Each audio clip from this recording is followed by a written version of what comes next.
Welcome back to my channel. Let me turn this car off right quick. Welcome back to my channel. Thank you for tuning in, and welcome to part 2 of These Jobs Don't Care About You.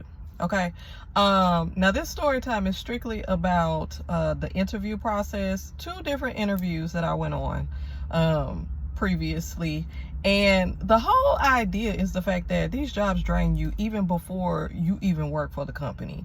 They want you to go above and beyond before you even work for the company. Like some jobs want you to do all of this assessments. They want you to do these personality tests. They want you to do some of them, even if they're like corporate jobs, they want you to do these projects. Then they don't select you and then steal your idea. It's just so crazy where they drain you. So number one, this one interview I went on, I ain't gonna say what company it was. The interview was an hour and a half long. Yes, an hour and a half. I would say initially the smart person in me was like, oh hell no. You know what I mean? Like initially when you first hear that an interview is going to be an hour and a half long, you should automatically say no. But I was like, there's a first time for everything, right? And this particular job is a different job that I haven't went particularly in this field. Like it was somewhat in my field, but I guess you would say the scope of it was a bit different. So I'm like, okay, okay, whatever. First of all, I was interviewed by 2 individuals, so tag team, of course. So they were just going back and forth. Then I had to actually do a simulation. Like they were setting me up with scenarios. I had to share my screen. There was just like a whole lot of things going on. I kid you not. After that interview, I felt so drained. I felt as if it took everything out of me. I'm talking about emotionally, mentally. I literally had a headache. I literally was tired after that interview. So once I completed that interview, it took me literally like 2 or 3 days to recover. And I keep saying literally because it's literally like I don't even know what other word to say. It was so draining. And what lesson did I learn? Never again. Once I set up an interview and you send me all the details and you tell me to study this and look at these documents and you're going to tell me that the interview may last at least an hour and a half long, I'm going to email you back and say, thank you for the initial consideration. I do appreciate your time and effort, but I am deciding to withdraw myself from this position because no. Y'all not gonna drain me off top and I ain't even get paid for it. Like, no. Like, it's not cool for nobody to drain you, period. But damn, I ain't even get paid for it. So, next interview. This was a call center. Y'all know I talk about call centers and how toxic they are. But, sometimes when you're looking for something, you go into what you know and who will call you. It's a call center position. I put in for the position. I got a response the same day. So it was literally, I say about 3:30 or something later on that day, I got a response. I respond immediately back when I had got the response from the employer. And they wanted me to select a time for a Zoom interview. So I selected a time. And it was about 4:15. So it was not too far from the time that I replied. 3:30 to 4:15, not too long. I'm like, okay. I was dressed pretty nicely. So I was like, okay, I could do this interview in the car while I'm waiting for my children. It's only 15 minutes. Piece of cake. Knock it out. Confirmed the session. Booked it, confirmed it. I got on there. I'm always early because I was taught that, if you ahead of time, you right on time. If you right on time, you late. And if you late, you might as well not even go. So I'm going to always be early. So I was about 10 minutes early. So I logged in, was waiting for the host. Time came, 4:15, still waiting. I'm like, okay, she might be a little late. Okay, that's fine.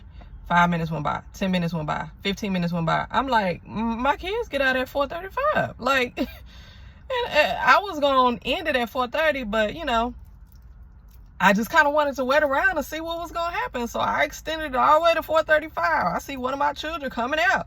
And I was like, okay, let me end it. Immediately, I ended it. I emailed the employer, the interviewer, and I stated, at first I was a little bit agitated because you didn't waste my time now. But, yeah, I started backspacing. And I didn't want to place blame because, they say it's always on how you say things, not what you say, but how you say. So I backspaced and I was like, I was present for my interview on Zoom at 4:15. And I also stated that it was waiting for the host to connect. I forgot what else I said, but basically I stated that, basically I'm not sure what happened, but I'll go ahead and select another time for tomorrow. I sent that immediately. She didn't even respond back. So I was like, oh, okay. The next day, I went ahead. Now, these are all red flags, because usually I'll just be like, hell nah. But I guess something in me wanted to see it through. So I got on. I think it was like 10 o'clock. I think I selected 10 o'clock. 10 o'clock or 10:15. Of course, I was early. She joined on time. Had a good conversation. She was like, okay, well, we're making a decision by the end of today. So you should hear something by the end of today. If not by tomorrow. Training should start later on at the end of the week. And if you're okay with that, I'm like, that's fine. So, evening came and went, didn't hear anything. Well, you know what? This will happen. Somebody called me from an unknown number. I don't answer unknown numbers. You better be glad I didn't have it going straight to voicemail. iPhones, you can put silence unknown callers. But I don't have that off for specific reasons right now. Just want to get all my calls, especially for my children and, all that kind of stuff. From the school and my daughter being in senior and just all this kind of stuff. So I'm kind of out there and I need people to be able to contact me. I'm still going to screen it. I might let you leave a message, but I'll call you right back. It just depends. But, so it specifically said unknown number. I'm not answering that. So it didn't leave a number for me to call back. I did hear a message. She left a message and she said she just wanted to connect with me this evening. She's going to message me, and she on Indeed, because I got the job from Indeed, and she said, I'd like to speak with you today. And she was like, if you let me know what's the best time to call you this evening. Immediately, I responded back.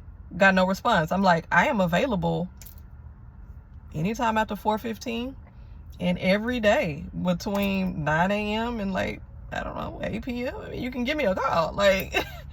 No response back. Later on the next day, I think about 6 or 7, I get a phone call from an unknown number. My daughter sitting next to me. I said, I bet you it's this interviewer, this employer. I answer the phone. So I'm thinking she's calling me to let me know, okay, you got the position or you didn't. She gonna ask me, I was just calling to check and see, do you have any more questions for me? Any other questions? You initially told me y'all was going to make decisions that same day, and you was going to let me know, or the people that you selected, let them know that evening or the next day. This is the next day, and you asking me, do I still have questions?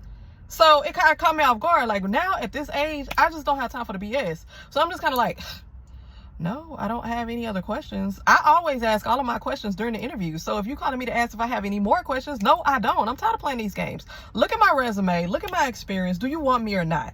Do you vibe with my personality? That goes into play too. I'm a good interviewer. I have a good personality interview. I'm very engaging. People like me. I have them smiling. I'm smiling. I'm very good at what I do. So if you didn't vibe with that, then why are you calling me back asking, are you borderline? Are you tiptoeing? Are you trying to decide between me and somebody else? I don't know, but it's just it's giving annoying, and I don't have time for that. Either you want me or not, move on. Tell me no. I'd rather you tell me no so I can move on about my day and about my life. Don't do that. I don't like that. So I was like, no, I don't have any questions. I actually submitted via email to you my my internet speed, since I will be working from home. But other than that, no, I don't have any questions. She was like, okay, well, I forgot what she said. By that time I was annoyed. She hung up. I ain't hear from her. I knew I wasn't getting a job. I just knew it. But it was the point of you telling me that you was going to call me. You calling from an unknown number, and then you're going to call me back to ask if I have any more questions. What is even the point of that? These jobs are so annoying. And at this point, I understand why people be giving up. I understand why people just jump from job to job. I understand why. It's just, do what you do to survive and to make you feel comfortable and for your mental health. That's all I gotta say. Anybody else experienced this before? Tell me your stories about interviews, or if you got stood up by an interviewer or whatever. Let me know. Tell me down in the comments. Peace.